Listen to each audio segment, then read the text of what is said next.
Good morning, ladies and gentlemen. My name is Clay, and I'm the Bucks believer.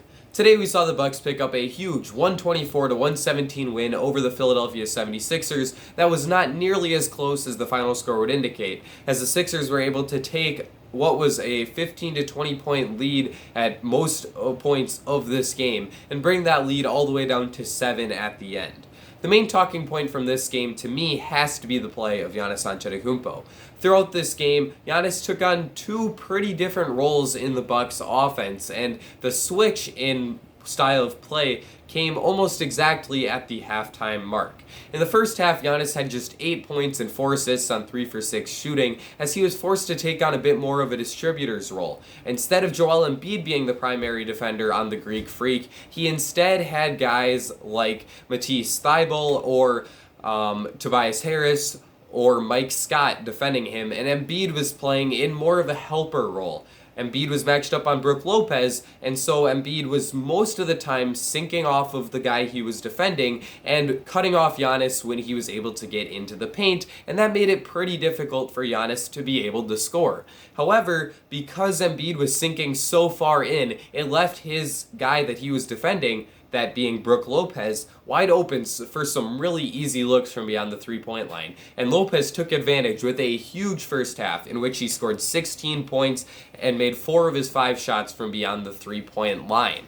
In the second half, the Sixers were forced to adjust, and Coach Doc Rivers absolutely did that. Instead of having Embiid in a help defender role, Embiid was instead the primary defender on Giannis, and that made it much more difficult for Bucks shooters to get open looks, as the Sixers' help defenders weren't forced to sag off as much because Embiid was much more capable of keeping Giannis in front than many of those smaller guards and wings were able to do. However, Giannis in this way wasn't forced to deal with Embiid in the help defender position, and instead, if he was able to beat the MVP candidate from Cameroon, he was able to get some really easy looks for himself at the rim, and he certainly did that. Giannis had a really impressive stat line in the second half, posting 19 points and 13 rebounds while making 5 of his 9 shots and 8 of his 14 free throws. Giannis went right after Embiid, and it was clear that he's going to be able to score on Joel in the playoffs if that's a matchup that Giannis is faced with. In the absence of Embiid guarding him and being in the helper role, Brook Lopez really didn't have to do all that much on offense, and he had no points in the second half after a 16-point outburst in the first half. This is not exactly what it's going to look like in the playoffs.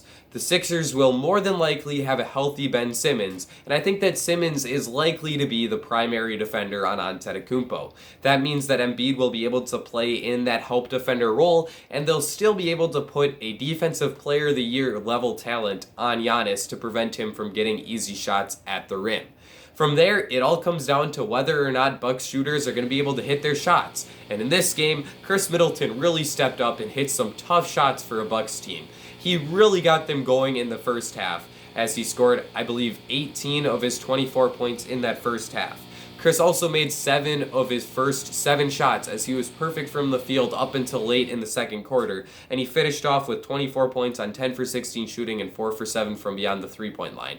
I especially like that the Bucks were using Middleton off of movement a little bit more in this game. This is something I've talked about quite a bit in the past, but Middleton is genuinely one of the 5 or 10 or so best shooters on planet Earth. And so if you're able to generate open catch-and-shoot looks for Chris, he's more than likely going to knock him down. They don't call him cash money for nothing. And in this game, the Bucks are running a lot of curl cuts and pin-down actions for Middleton, and that allowed him to get a lot of open looks on his jump shot, and Chris was knocking him down. Bobby Portis also stepped up and made some huge shots for the Bucks in this game. It was a little different from Middleton and more similar to Lopez, as Portis was the guy who had the Embiid matchup on the offensive end of the court for a large portion of the first half when Embiid wasn't guarding Giannis. And similar to Lopez, Portis was able to get some wide open three-point shots when Embiid sagged off of him, and Bobby really took advantage of those. Portis finished with 23 points on 9 for 11 shooting and made all 5 of his three-pointers en route to helping this Bucks team to a huge win. Portis was especially big in the second half, where he ended up making some contested three-pointers from the corners that were really big shots and allowed the Bucks to continue to hold a bigger lead than they did, obviously, in the fourth quarter. But a big game from Portis, and it was good to see him step up in the fashion in which he did on the offensive end of the court, especially because Chris Middleton slowed down a little bit in the second half, and Drew Holiday, a guy who's been the third leading scorer for the Bucks this season, only had 12 points. Holiday did a great job of distributing the basketball as he finished with 11 assists, but he certainly wasn't contributing as much in the scoring department, and neither was Dante DiVincenzo, who had just 3 points on 1 for 5 shooting. DiVincenzo, similar to Holiday, did step it up as a playmaker as he dished out 6 assists. But neither of those two guys were super effective as scorers, and that meant that Portis really had to step it up, and so he did. Pat Connaughton also added 10 points off the bench for the Bucks and knocked down a couple really nice shots. He also made a really nice cut to the basket in which he was found by a teammate for a easy slam dunk. So overall, I think that the Bucks bench made some pretty positive contributions, as Bryn Forbes also added 9 points, making 2 3-pointers and getting fouled on a third where he made all 3 of his free throws from the strike. With all of that being said about the Bucks offense, I think that I'm ready to move on and talk about their defense a little bit, because although 117 points allowed wouldn't necessarily indicate it, I think the Bucks played some really good defense in this game, particularly on Joel Embiid. Embiid didn't play in the fourth quarter, so that is a big reason why his statistics didn't quite reach their season averages, but Embiid still put up some pretty monster numbers, scoring 24 points.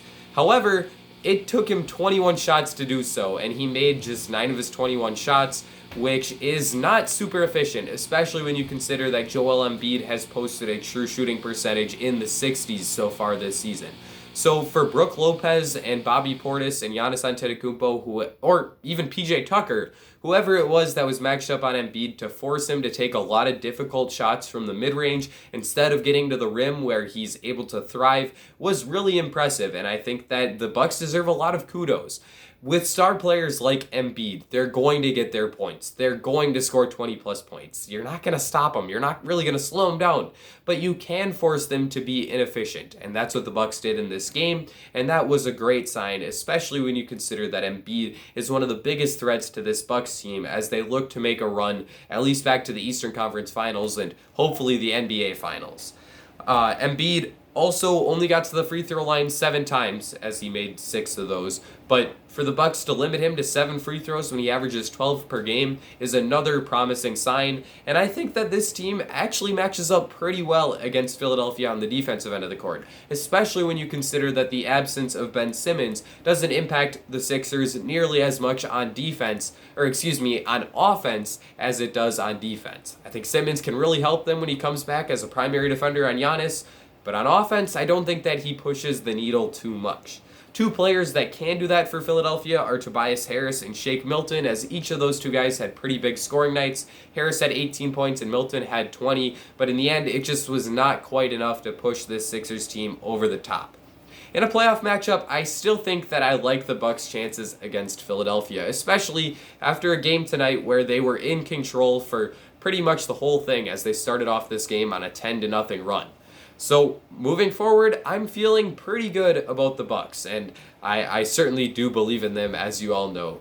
But we'll see what happens on Saturday. They have another big game against the Sixers as they continue to start off this huge stretch where they have 6 games in 9 days. And if they can make it through unscathed, perhaps they can still make a run at passing the Brooklyn Nets and Philadelphia 76ers for the number 1 seed in the Eastern Conference. Let me know what you thought of this game in the comment section down below. Be sure to leave a like and subscribe, especially if you are a fellow Bucks believer. This is the place for you. Also, I will acknowledge this. I did get a green screen. It was my birthday yesterday, and that was one of my presents. So maybe I have a background up for this video. I'm not sure if I took the time to figure out how to make that work yet, but if I did, cool. If I didn't, you can look forward to some higher quality videos very, very soon. Other than that, I think I covered everything that I wanted to cover, so that's going to be it for me. Ladies and gentlemen, I will see you all again very soon.